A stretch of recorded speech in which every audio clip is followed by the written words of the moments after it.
प्रेमामृतं वनिधि श्री चैतन्य कृपाभरो भुवि भुव आवहन्तारकं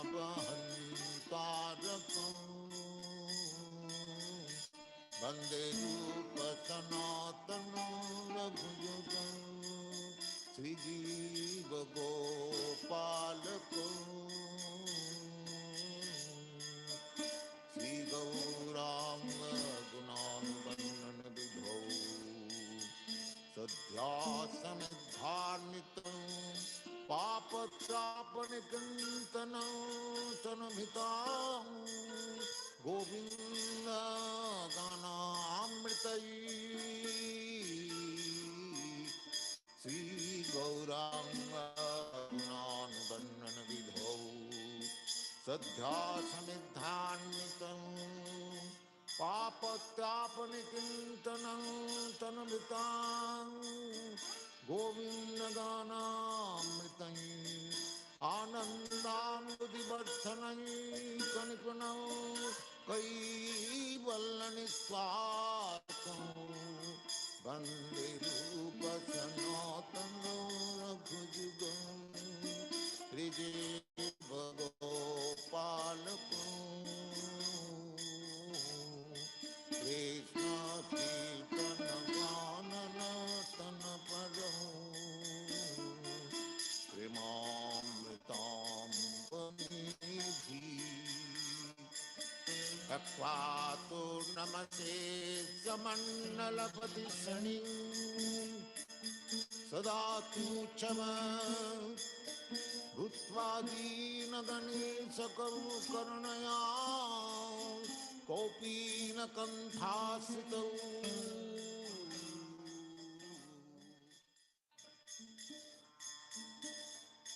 कृष्ण कीर्तन गाननतन परो प्रेमामृतं वनिधि धीराधीर जनप्रियौ प्रियकरौ निर्मत्सरौ पूजितौ श्री चैतन्य कृपाभरो भुवि भुव आरावहन्तारकं वन्दे रूप सनातनं रघुयुगं श्रीजीव गोपालकं कृष्ण कीर्तन गाननतन परं प्रेमामृतं वनिधि धीराधीर जनप्रियं प्रियकरं निर्मत्सरौ पूजितं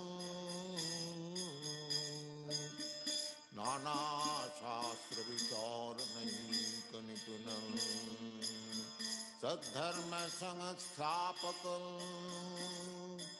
लोकानां हितकारिणं त्रिभुवने मन्नं शरण्याकरं नानाशास्त्रविचारणैकनिपुनं सद्धर्मसंस्थापकं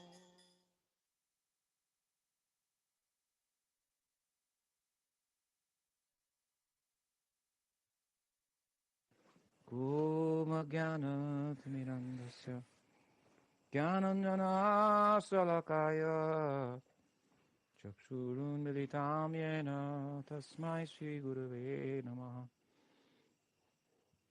Ajunulambito Bhujo Kanakabhatatu Sankirtanaya Kapitaro Kamalaya Taksho Vishwambaro Dvijabaro Yugadharma Palo Vande Jagat Priyakaro Karunavataro Vande Shri Krishna Chaitanya Nityananda Sahodito Gurudaye Pushpavanto Chitra Sangdo Tamanuno Vandeham Shri Ramakrishna Abhayo Charano Sako Sukado Paramanando Sundaro Subalapriyo He Krishna Karuna Sindhu Dinabandhu Jagatpate Gopisha Gopika Kanta Radha Kanta Namostute Tapta Kanchana Gurangi Radhe Vrindavaneshwari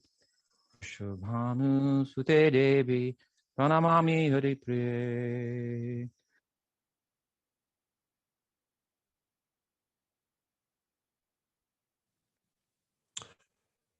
Shri Gaudiya Vaishnav, Guru Parampara Ki Jai, Śrīla Jīva Gosvāmī Ki Jai, Śaṭ Sandarbhas Ki Jai, Ananta Kota Vaishnava Vrinda Ki Jai.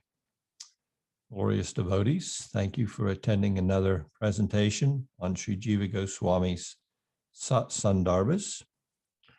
We'll continue today with our discussion, and we will be going into the ontology section. What is the knowable? So up to this point, Śrīla Jīva Gosvāmī has established what is the best means of knowing the prameya as Srimad Bhagavatam. And from Srimad Bhagavatam, we see that it's the understandings presented in Srimad Bhagavatam light up the whole corpus of transcendental literature that's available. Even what's provided in the Vedas themselves, which we went over, is at this point, for the most part, extinct. We only have 6% of the Vedas available to us at this time. And then we went over a very detailed discussion for a whole presentation of the fact that such knowledge is not just for our intellectual satisfaction. It's Sabda Brahman. It itself contains spiritual potency. As Guru Maharaj likes to say, it has its agenda, and we are on its agenda, as opposed to typical acquisition of knowledge within the material world, where we simply use knowledge for our own purposes. So our discussion today is going to begin with a look at the methodology that Śrīla Jīva Gosvāmī uses in the presentation of his Śaṭ Sandarbhas, and then our discussion will go into actually the knowable, the prameya, which is, as he's already presented, is sambandha, abhideya, and prayojan. So how is he going to, he's already told us that his source of knowledge is going to be primarily the Srimad Bhagavatam, and how is he going to extract from the Srimad Bhagavatam essential points of philosophy to school us in the sambandha, the abhideya, and the prayojan as they're presented in this great Srimad Bhagavatam Purana, the Bhagavat Purana. So we will begin there today. How is this going to be accomplished? So the methodology of the Śaṭ Sandarbhas. This brief section, consisting of just 2 anuchetas, and just as a reminder, an anucheta is a section. The word basically would translate as section. And in each section or anucheta, Śrīla Jīva presents an idea, and that idea fortifies an overall theme. And the three overriding themes are Sambandha, Abhideya, and Prayojan. The first theme of Sambandha is presented comprehensively in the first 4 Sandarbhas. Of course, we could say the first 3 Sandarbhas. The second 3 Sandarbhas, because the first Sandarbha, the Tattva Sandarbha, is a comprehensive introduction, as we've seen, to the entirety of the Sandarbhas. So it's kind of setting us up into how we should properly approach the Sandarbhas and understand them. So, is imperative, this brief section is imperative for understanding Śrīla Jīva Gosvāmī's strategy for analyzing Srimad Bhagavatam, which he has already established as his praman in the matter of the self-disclosure of ultimate reality. It informs us of the manner by which the author has arrived at his conclusions throughout the Śaṭ Sandarbhas. So we come to this 27th Anucheta, and the first part of it reads as follows. So it is that we shall focus our investigation specifically on Srimad Bhagavatam to determine, free of any inconsistency between preceding and following statements, the ultimate value for human beings. In these 6 Sandarbhas, the statements which we will introduce, the statements with which we introduce our explanation of the Bhagavatam verses will serve as the sutras. The Bhagavatam verses themselves will serve as the scriptural text to be analyzed, and the commentary on the verses will be the explanations of those verses given by the great Vaishnav Sridhar Swami. This brings to the fore the exalted position of Sridhar Swami, which was given to him by Sri Chaitanya Mahaprabhu, and which Śrīla Jīva Gosvāmī is carrying forward into his Śaṭ Sandarbhas. He's saying what I'm going to introduce, and the Bhagavatam verses that I'm going to use as evidence to the ideas I'm going to introduce are going to be primarily supported by the commentaries of Sridhar Swami on the Bhagavat Purana itself. In other cases, there will be other times that I introduce other evidence. We shall base our explanations on the authoritative opinions of the Venerable Sri Ramanujacharya Bhagavad-pada, expressed in such works as Sri Bhashya, his commentary on the Vedanta Sutra.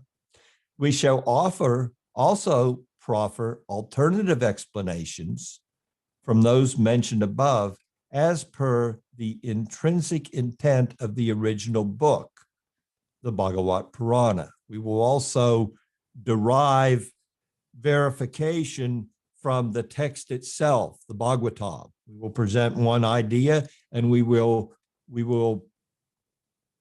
give substance to that idea, not only with the verse from the Bhagavatam, but from other similar verses and explanations presented in the text itself. He goes on, I will quote these passages to verify my own interpretations, not the statements of Srimad Bhagavatam. Srimad Bhagavatam is self-evident. We don't need to verify Srimad Bhagavatam. It is the light, it is the scripture that provides full transcendental knowledge of spiritual revelation. So we don't need to verify it, but I'm going to give an interpretation. I'm going to give a presentation of what the Bhagavatam's saying And that presentation, I do need to verify. I do need to be able to give you, the reader of this text, ample evidence to justify the tattva, the philosophical points that I'm presenting here. And this tattva, when taken all together, becomes the siddhanta of Gaudiya Vaishnavism. Some of the verses quoted here, I have not seen in their original text, but have gleaned from the citations of the Bhagavat Tatparya, Bharat Tatparya, Brahma Sutra Bhashya, and other works of the Venerable Sri Madhvacharya, the prolific teacher of the distinct Vaishnava philosophy of Tattvavad. So now we have three major contributors that Jiva Goswami is going to use as verification to the philosophical points that he's going to present in his Śaṭ Sandarbhas. This is important, these choices. First, of course, is a student of Sankaracharya's school, the Venerable Sridhar Swami. He took initiation in that lineage, and although it's beyond any shadow of a doubt that he is a follower of Vaishnavism in the sense of a personal manifestation of the Supreme Lord existing after liberation, or being the ultimate objective of spiritual practice, as opposed to the impersonal, excuse me,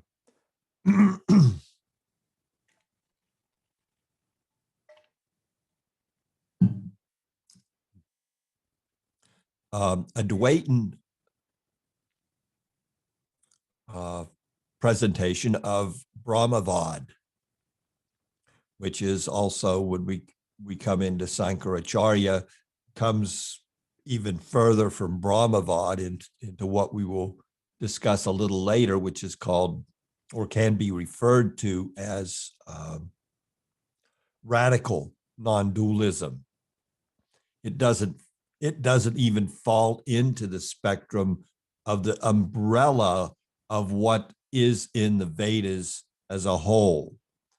I mean, we know even in the Bhagavatam, we have this verse, which is key, Vedanti tat tattva vidas tattvam yas jnanamadvayam brahmeti paramatmeti bhagavan iti subjute. So it's certainly accepted that the Brahman conception of the absolute truth is one way to look at that absolute non-dual substance, and certain transcendentalists look at it that way. But there's also those that go a step further, and they take an extreme understanding that doesn't embrace the other ideals or the other manifestations of the supreme absolute truth, which is the Paramatma and the Bhagavan. But they say that the only idea that can be accepted is that of Brahman realization, and any other conception is simply an illusion.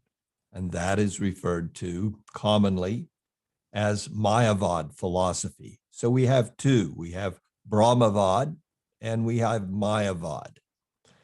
Just like we have the conception, just to put it in modern terms, which we're all somewhat familiar with, we have the contemporary conception of what is Guru Tattva and the proper chain of disciplic succession coming from one teacher to student, one by one.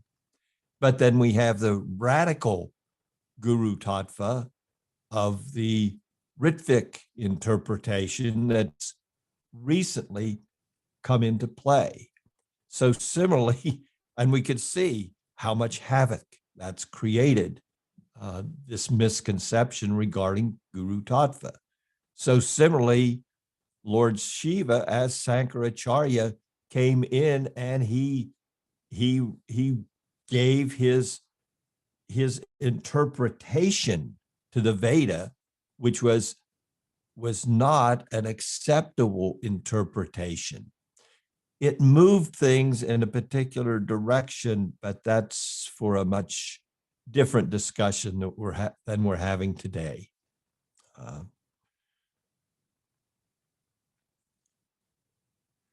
So Jiva Goswami is going to use Sridhar Swami from that school, the same school into which Sri Chaitanya Mahaprabhu himself took sannyas. He's going to use explanations presented by the Ramanuj Sampradaya, by Ramanujacharya, and by Sri Madhvacharya. Now, we as Gaudiyas would naturally say, well, here's Jiva, here's the youngest of the Goswamis, and as his support, why isn't he taking that support primarily from his own school? But the purpose of the Śaṭ Sandarbhas is to give validity to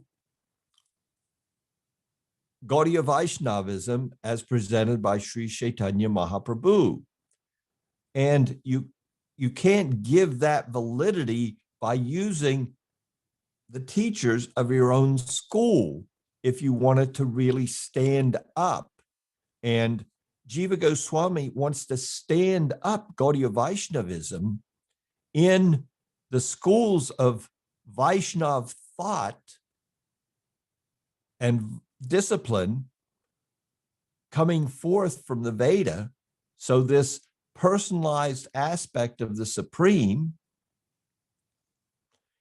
this new school, Gaudiya Vaishnavism, needs to be put forth to stand up beside the school of Ramanuj, the school of Madhvacharya, and the other schools of Vaishnavism that even come from those that see beyond Sankaracharya's non-dualistic presentation. So what better means to capture the overall mindset of all the schools of Vaishnav thought at the time than to rely on their primary acharyas themselves? So it's a very clever thing that Jiva Goswami is doing here in establishing Gaudiya Vaishnavism. And although he did this quite well, we find that still there was necessity later, after he'd presented his Sandarbhas, there was still necessity to conform to the norms of the other Vaishnav sects by presenting a commentary or a bhashya on the Vedanta Sutra. And when the Gaudiyas were requested to do this, they gave that task to Baladev Vidyabhushan. And therefore we have our Govinda Bhashya commentary on the Vedanta Sutra presented by Baladev Vidyabhushan. I wanted to share with you a little bit from the commentary here. So Jiva Goswami, he plans to follow a format similar to the one Sri Vyasadeva uses in the Vedanta Sutra. The Vedanta Sutra is divided into adhikaranas, topics, Each adhikarana is based upon certain statements from the Upanishads. The Upanishadic statements are called Visaya Vakya, the statements to be discussed. In the Sandarbhas, the introductory statements are like the sutras in the Vedanta Sutra. The statements of Srimad Bhagavatam constitute the subject to be analyzed, and Śrīla Jīva Gosvāmī's comments on the Bhagavatam statement are like the bhashya on the sutras. Jīva Gosvāmī also indicates that his explanations are not his personal opinion or products of his imagination. He is going to stand them up upon the philosophical ideas put forth by the major acharyas of the other sampradayas coming before him, or coming before the introduction of Gaudiya Vaishnavism by Sri Chaitanya Mahaprabhu and his followers. So he's given us, this is the methodology that he's going to employ in presenting his Sandarbhas. And now the second half primarily, well, actually, yeah, second half of the Tattva Sandarbha, it's about half of the text in Anudas, we dive into what's knowable. We know how we're going to, we know how, what evidences we're going to use to discuss the knowable when it comes to spiritual inquiry and its significance. And now we go into a discussion to pull us right into Sambandha, Abhideya, and Prayojan. So Sri Jiva begins an analysis to determine from a transcognitive perspective the subject, the means, and the goal of the Bhagavat Purana, the prameya, the knowable. In doing so, he adopts a unique approach in which the subject, means, and goal are shown to be not logical propositions by direct cognized truths from the trans-empirical state of, I'm sorry, I misread that, and goal are shown to be not logical propositions, but directly cognized truths from the trans-empirical states of awareness of Sri Sukha and Sri Vyāsa. In other words, this is not knowledge that one would typically gain from an outward inquiry utilizing what was at their disposal, the senses and the mind and the world around them. Rather, it's going to be based on, as we know, Srimad Bhagavatam. Now, what is the Bhagavatam itself based on? It's based on, it's a samādhi bhashya. It is a revelation coming from samādhi, or coming from a state of awareness which is beyond the purview of our material mind and senses.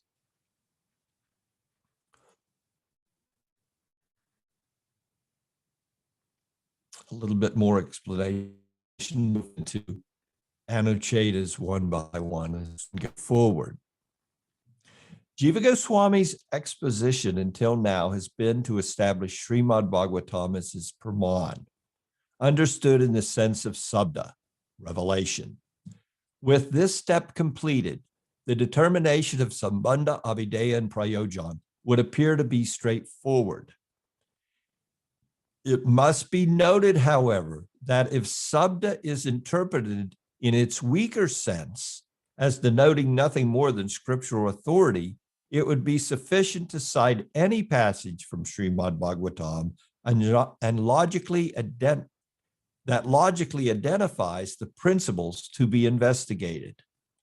On that level, the scriptural argument would be directed merely at the cognitive operation of rational mind, to convince rather than to elicit direct self-transcending awareness.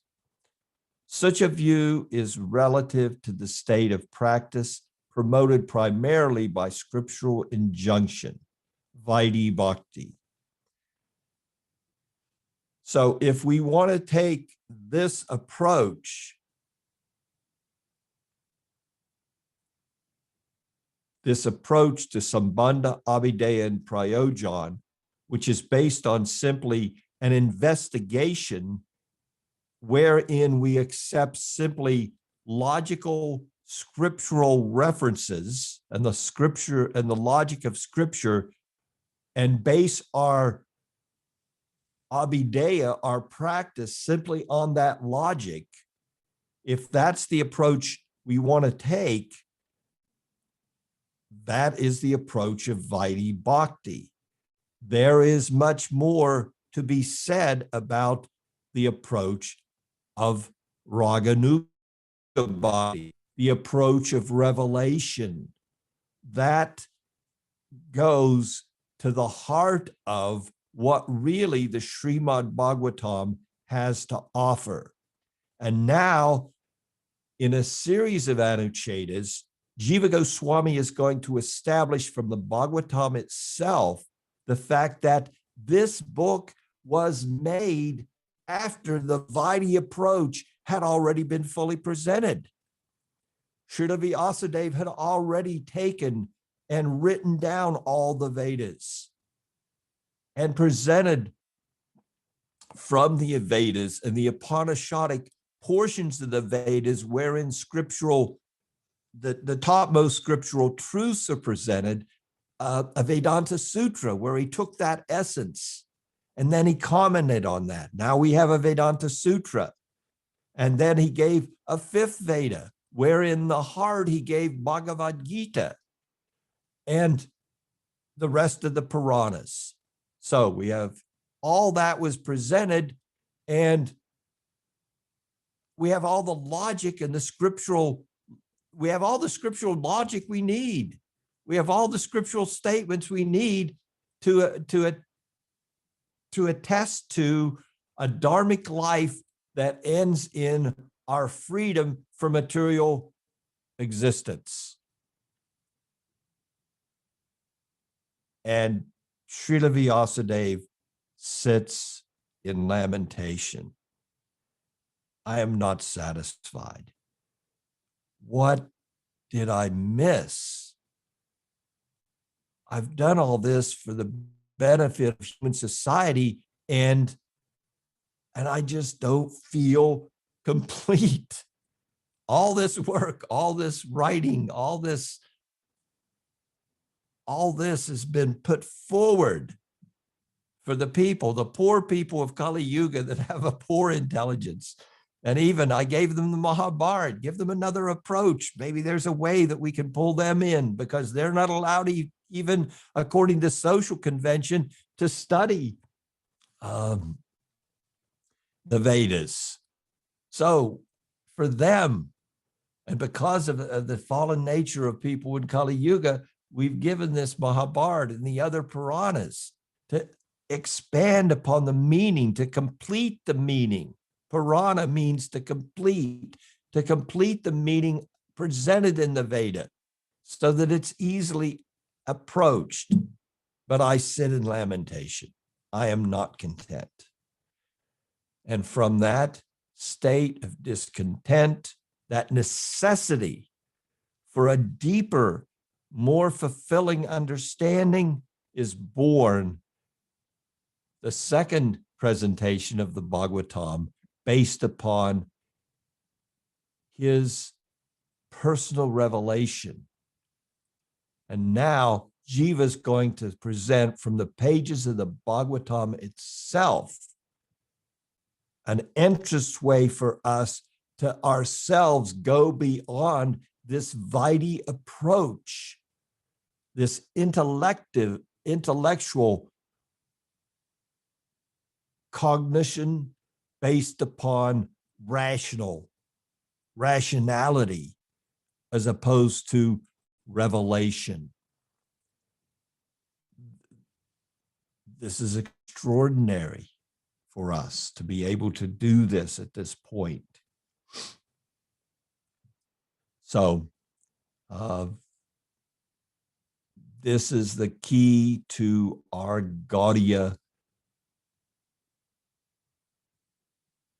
Rag Marg lineage, Gaudiya Vaishnavism, Golokare Premadan, Harinam Sankirtan, entering into the heart of the revelation of Sri Chaitanya Mahaprabhu available to us through Shravanam Kirtanam, which gives us this approach gives to us more than just an intellectualization and a following of rules and regulations approach. It gives us an entrance way into personal revelation where we ourselves become the experiencer, not that it's simply an approach to a religious approach to spirituality. Now, Jiva Goswami's going to first present Sukadeva Goswami's revelation. You'd think that he'd first go into Śrīla Vyasadev's revelation, but he's first going to present Sukadeva's revelation because the Bhagavatam itself gives more a deeper explanation to what Śrīla Vyasadeva experienced. So the 29th Anucheda, realization of Bhagavan precedes that of the self. Jiva writes there, I offer my obeisances to Śrīla Vyasadeva's son, Sri Suka, who destroys all sins. Although his consciousness was completely filled with the bliss of self-realization, and though he had consequently cast off all other feelings and thoughts, his essence, Sara, was irresistibly drawn by the beautiful pastimes of Lord Ajita, Krishna. Out of compassion, he thus delineated this Purana with illumines reality.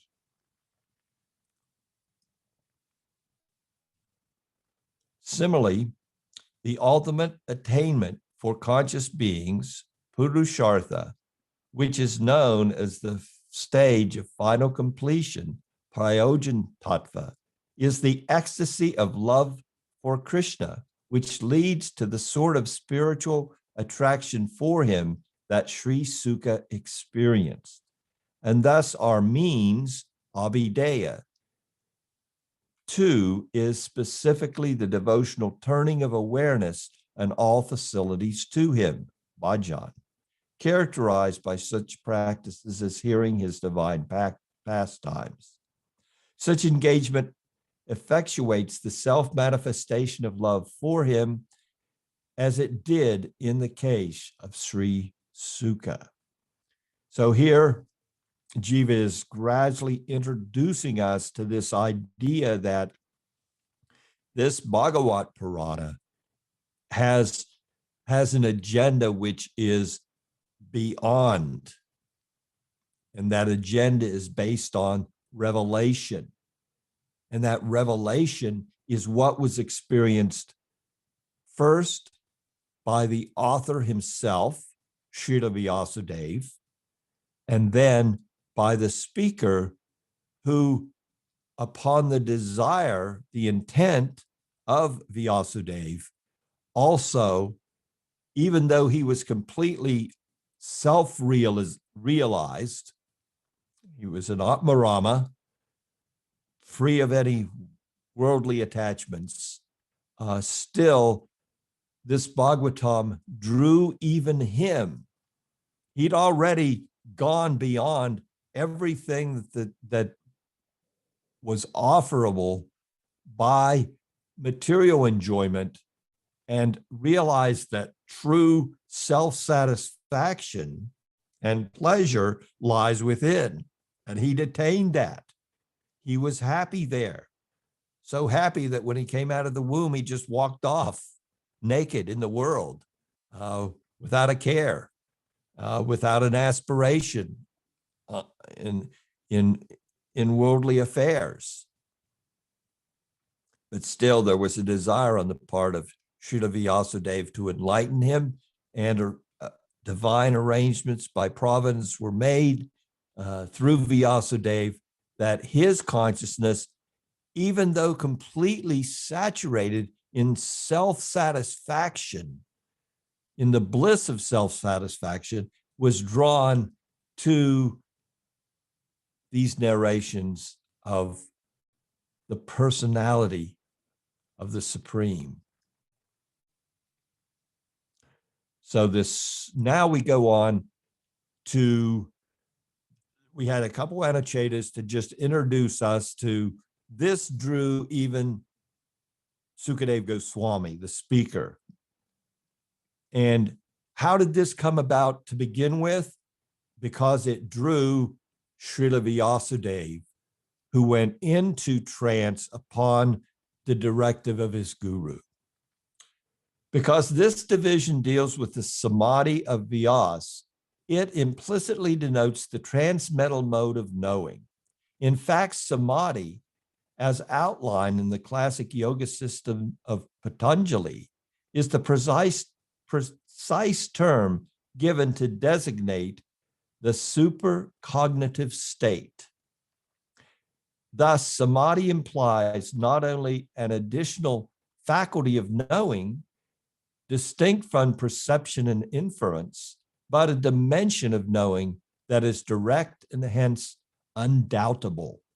It is arrived at through perceptions of objects. It is not arrived at through perception of objects or the inferences drawn from them. Neither is it mediated through cognitions. It is unmediated knowing, or knowing through identity. Whatever is disclosed in that state is known not in the way of conceptual understanding, but as direct feeling awareness of, or identity with, what is known. So, as in the case of Sri Sukha, Sri Vyasa's apprehension of Sambandha, Abhideya, and Prayojan was a self-disclosure of consciousness itself from the trans-empirical dimension, beyond the senses, of knowing. The elaboration of these principles self-manifested to Vyāsa.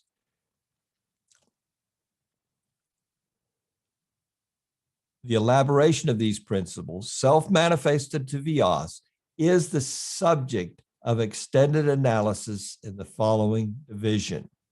Now, this division of the Tattva Sandarbha is going to unpack that section of the Bhagavad Purana, the Srimad Bhagavatam, wherein Vyāsa has this transcendental revelation of the Supreme in Samādhi.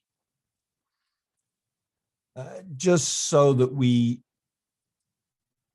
understand the significance of the revelation and its influence upon Vyasadeva, and to foster in us a desire for that kind of revelation beyond simply armchair acquisition of knowledge, which will simply lead to a spiritual practice which is based on principles that are centered around our material, basically our material existence, the Vaidhi approach.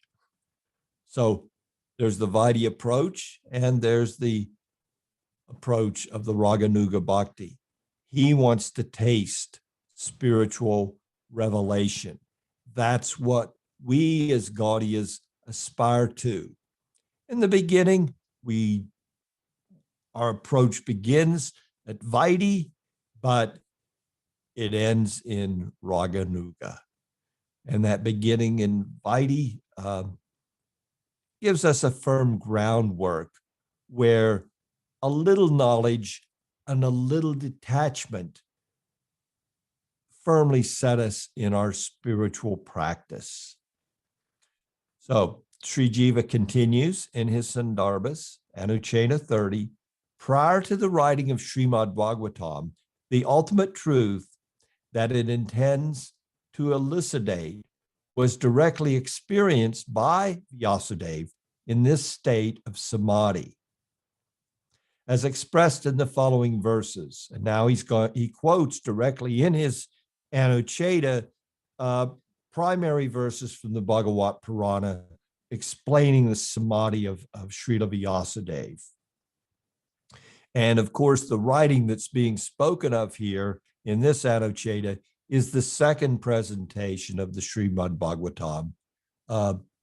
So as we know, there was a first presentation of the Bhagavat Purana, along with all the other Puranas, Itihasas, and the Mahabharata in support of the Vedas and the Vedanta Sutra that Śrīla Vyasadeva had presented to human society. And then he went back and rewrote the Srimad Bhagavatam in light of the essence of attainment of the topmost ideal of spirituality, which is unmitigated love for the Supreme. So he quotes these verses from the Bhagavatam. In his pure heart, which was established in perfect fixity through the yoga of unalloyed devotion, he saw the original complete person, Purusham Purnam, along with his extrinsic potency, Maya, which was apart from and yet supported by him. So in trance, we're talking about the trance of samādhi, Vyasadeva saw that complete person. He had personal darshan of the Supreme Lord. And he also, in that darshan, he saw his potencies, his various shaktis, and primarily, he also saw one of those primary shaktis being the shakti of the Lord's external material energy, the Maya Shakti. It goes on, the Bhagavatam goes on, bewildered by this extrinsic potency, the individual self, although transcendental to the three gunas of primordial nature, thinks of itself as consisting of the three gunas, and thus undergoes the miseries resulting from this identification. Śrīla Vyasadeva also saw that the yoga of unalloyed devotion to Bhagavan, who is beyond sense perception, is the direct means to extinguish this misery. Knowing all this, the wise Vyasadeva composed this Sattvata Samhita, Srimad Bhagavatam, for the people in general who are unaware of this fact. Indeed, in the very act of receptively and attentively hearing this Srimad Bhagavatam, Bhakti to Sri Krishna, the Supreme Person, self-manifests in a person's heart, dispelling lamentation, illusion, and fear. Bhakti here refers to devotion in its completional stage as praying. After composing and revising Srimad Bhagavatam, Śrīla Vyasadeva taught it to his son, the great sage, Sri Sukadeva Goswami, who delighted in the state of utter non-attachment. So in the Bhagavatam, we have this very profound presentation of the samadhi of Śrīla Vyasadeva, and the result of that samadhi is the Bhagavat Purana itself. And what is the characteristic that's being brought out here in the 7th verse from the 7th chapter of the 1st canto? That simply by receptively hearing about this bhakti to Sri Krishna that's presented in the Bhagavatam, bhakti manifests, self-manifests in the heart of the listener, dispelling all lamentation, illusion, and fear.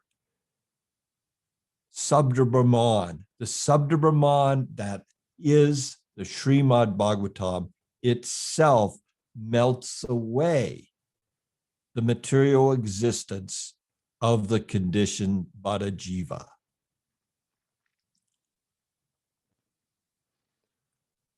Jiva Goswami continues, when it is said that Sri Vyāsa saw the original complete person, it should be self-evident that he saw him as being self-endowed with his own intrinsic potency, Swarup Shakti. Just as when it is said that a person sees the full moon, the implication is that he sees it accompanied by its effulgence. In other words, Śrīla Vyasadeva's revelation was comprehensive. He saw Krishna. He saw the Lord's unlimited potencies. And he also saw one of those potencies being his deluding energy, which is influencing another of his potencies, the Jiva Shakti. And he saw the solution to that illusion state of suffering, and that he presented in the Bhagavatam itself. The Bhagavatam itself was the solution.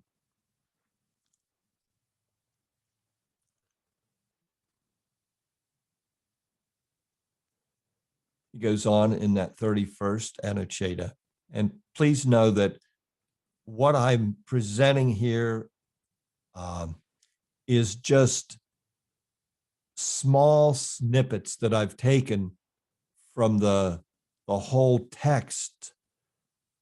So I'm not presenting full Anuchetas or the full presentation as they are in the Tattva Sandarbha, but I've just pulled out a little of the essence to give you a taste and hopefully develop in you a thirst for a more comprehensive study on your own part of the Sandarbhas of Jiva Goswami. This understanding through the lens or the bhashya of Srimad Bhagavatam presented by Jiva Goswami is going to give us the most comprehensive understanding of Sambandha, Abhideya, and Prayojan available so that our practice can be fully nourished. There's so much there in Bhagavatam, but it has been unpacked here to a major extent by pulling out its essence, which is what the word Sandarbha itself means, and presenting it systematically. Here is the Sambandha, here is the Abhideya, here is the Prayojan. It has also been unpacked in very specific ways in the literature of the other Goswamis. So all of them have made a very concerted effort, and all those efforts based upon what is available to us in the Srimad Bhagavatam. And prior to the advent of Sri Chaitanya Mahaprabhu, this, although the Bhagavatam had been there for 45 centuries, it is not until Sri Chaitanya Mahaprabhu's advent and the extensive unpacking of the Srimad Bhagavatam that these revelations are fully comprehended in Vaishnav society, and a new sampradaya is created based upon these revelations. Śrīla Vyasadeva set the groundwork, he planted the seed, and it took 4,500 years for it to fully mature and come out in a way that was digestible and a way that could be fully implemented by people seeking complete revelation in spirituality.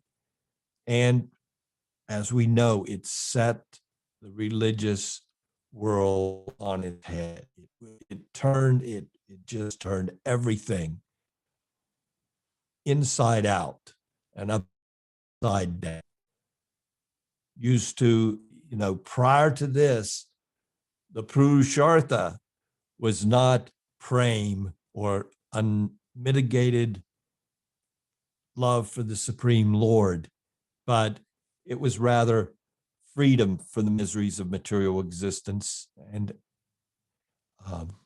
in liberation, either to merge into the Lord at the bottom of the scale, all the way to associating with him, and the other ways, Salokya, Samipya, Sarsti,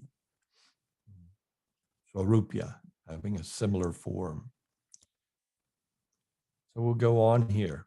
It is to be noted in the verse beginning, he saw the original complete person. This is one of the verses we just went over, wherein the revelation of Vyasadeva is fully presented in the Bhagavatam. There is no separate mention of Paramatma, Bhagavan's plenary portion who oversees Maya, or of Brahman, Bhagavan's non-differentiated aspect. The reason for this omission is that Paramatma and Brahman were seen to exist within the original complete person, Purna Purusha, and not separately. A fact we will thoroughly demonstrate later in the second and third Sandarbhas. Thus, here, as before, the Sambandhi Tattva, or the essential topic of discussion, is in Srimad Bhagavatam, has been identified.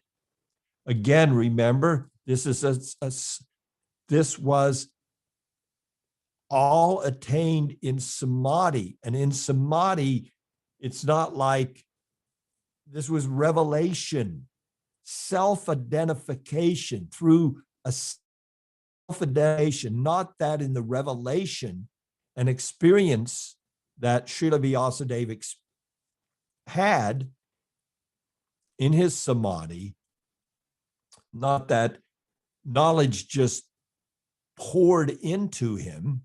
Of course, the knowledge was there, contained in the form of the Lord which he experienced. But it is one through a self-awareness, something it's hard for us to conceive of that, because the methodology that we have had to utilize due to the limitations of our material body and the use of the material body to acquire knowledge on our part has all been based on utilization of the senses filtered through the mind, and then taking what has been experienced either directly through our own senses or been relayed to us through others of their experience. We've arrived at conclusions which we may have accepted as this is the logical conclusion that I can accept, that this works for me. I can relate to that. Imagine being overwhelmed in trance with revelation of the Supreme Lord. It's so overwhelming that, just as Brahma experienced in the Brahma Vimohan Leela, he passed out. He couldn't even comprehend what this Krishna, who I can see now, he was my guru at the beginning, and now what's happening? He's now becoming all these Vishnus, and just overwhelming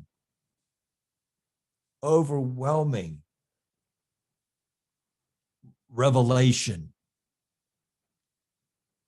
that he passed out, and then he came to consciousness, and then he passes out again. So how to even approach this kind of understanding? We'll finish up this 30.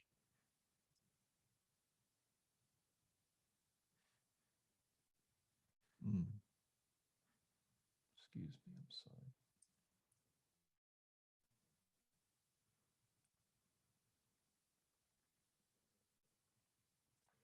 So this 31st, and then I guess we'll finish these 32nd Anucheta, a couple points from it. The method, Avideya, since we already went over Prayojan, the method, Avideya, that facilitates ultimate attainment and the stage of completion to be attained, Prayojan, as we have defined them, are based on the essential distinction between the Supreme Self and the individual self. It is precisely this inherent capacity of the living being to be conscious that refutes the contrary opinion that the jiva exists only as an upadi of Brahman, and that liberation is simply the elimination of this upadi. This is a good place for us to stop here. As we go forward, what Jiva is going to do is, although he didn't give us, he gave us a Paramatma, he gave us a Bhagavat Sandarbha, he gave us a Paramatma Sandarbha, but what about Brahmeti? There's three different conceptions of that supreme non-dual absolute substance. Brahmeti, Paramatmeti, Bhagavaniti Sabjate. Where's our Brahman Sandarbha? He didn't write one. What's there to be said about it? There's a little bit to be said.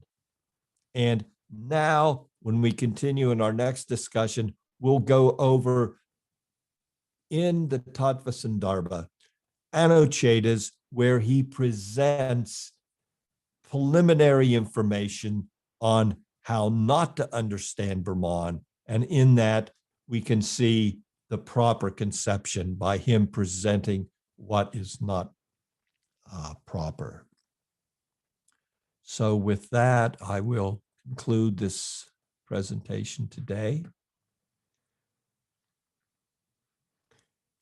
And if anybody has a question, please unmute yourself, and I will attempt as best I can to answer it. Otherwise, I will give you my sincerest thanks to your association. Hare Krishna, Dulal Prabhu. It's Kaniram here. Haribol. Thank you for such a nice meditation on Śrīla Vyasadeva and the high level of how he was beyond thought and how that comes through in the Bhagavatam and other writings. That was good.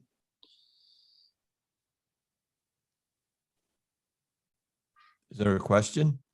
That's not a question. That's just an appreciation. I appreciate the appreciation.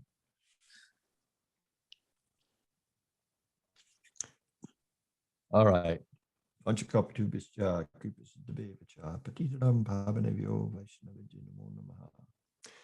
you very much for your association.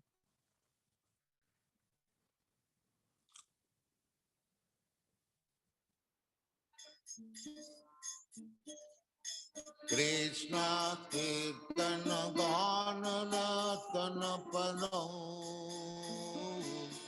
Premamritam Manidhi Dhira Dhira Jana Priyau Priyakarau Nirmasanau Pujitau Sri Chaitanya Kripa Bharau Bhuvi Bhuva